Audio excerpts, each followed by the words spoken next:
Hi guys, so I decided to create a series where I'm cooking recipes that I cooked for my children from young ages to adults.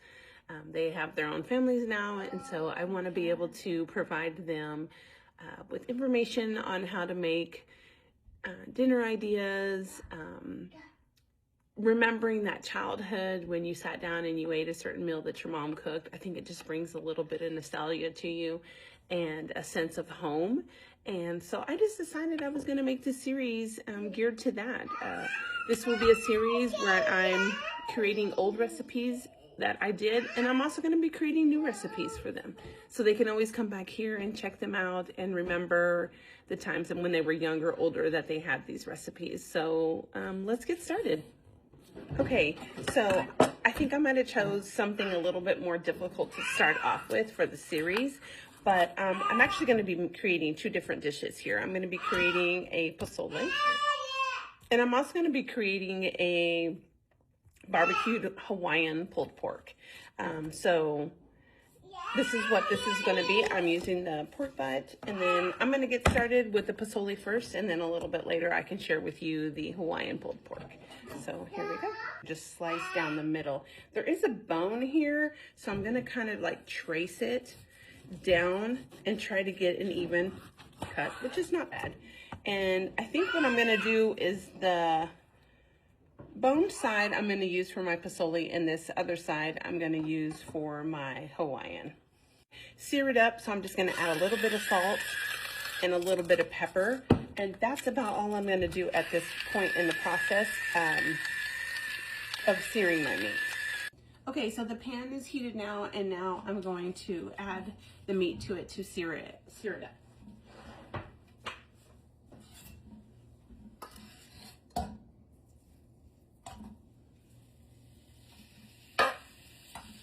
In this process, I'm not going to add any other condiments or oils to the pan because the meat has fat that will oil up the pan or get your meat going. So at this point right now, I'm just going to brown my meat, and then I'm going to go into the next process.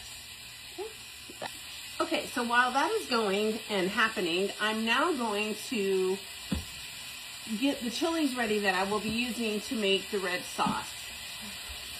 I have a variety of chilies that I use. I use the chili guajillo. I'm almost out, so I need to go. Okay, so while your meat, I'm just going to give it a couple little stirs while it's searing up. I want it to get a nice sear, little crispiness to it before I place it into the pot. But in this bowl here, currently it's very, very hot water. So I'm going to de-stem and take out the seeds and place them in here, and they're going to soak in this hot water. You can have the option of boiling it, but since this process is going to be a process within 4 to 5 hours, I'm just going to go ahead and soak them, and this is how I choose to do it at this moment. All right, so I have the chilies into the hot water, and they're going to soak during this time while we finish browning up our meat. It's anywhere from about 18 to 22, 23 peppers that I have in here in the water. So I'm just going to set this aside for right now and let that soak. And my next process is I'm just going to continue browning this meat and get the meat that had a little bit of bone, I also stuck in here as well. We're just getting a little bit of searedness to it, just a little bit. I'm going to show you just, enough you can see it. That's what I'm looking for. So the meat's, at a good, decent sear, and that's where we're going to let it. And then I'm going to add 4 cups of water to this. And then my next step, I'm going to add chicken broth. And I'm probably going to add this whole thing. I'm going to go ahead and add 3 more cups of water because I want it completely immersed, okay? So now I'm going to add my spices, laurel, bay leaf, 3 or 4, I added 4. And then I have a Mexican spice. It's a menudo mix that I like using as well, but I just added a sprinkle into there just because I like the flavors that it gives and obviously makes me cough. All right, so I've turned the crock pot on. It's on a high. Like I said, I'm going to try to do this in 4 hours, which would be typically fine. I'm going to add some onion powder to this, and you can be as generous as you like. Okay, garlic powder. Just because it's going to be cooking that flavor. Now in the cumin, a couple little dashes would be good because I've already added some cumin from the other one. Same thing with oregano leaves. I'm just going to add,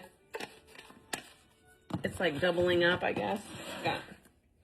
So those are what I'm doing. And then I'm going to do some salt. And I actually might just not do that one. I'm going to do my black pepper though. But I'm going to add some salt when it gets hot. And your pot should be almost to a boiling state. That's when I'm going to add some salt and some other flavors that I have here.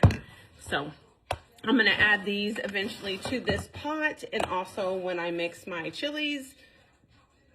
And then a little bit later, I'll be adding some hominy to this as well. So at this time, I'm going to add some garlic. I bought the peeled garlic just because it's going to make it easier. And I'm not trying to make a really long video, but I feel like I am. So 6. I'm going to add this chunk of onion into the pot. I'm going to cover it and leave it on high for 4.5 hours, 5 hours. See you in a little bit. I did add 4 cloves to this because I noticed that I hadn't added 4 cloves.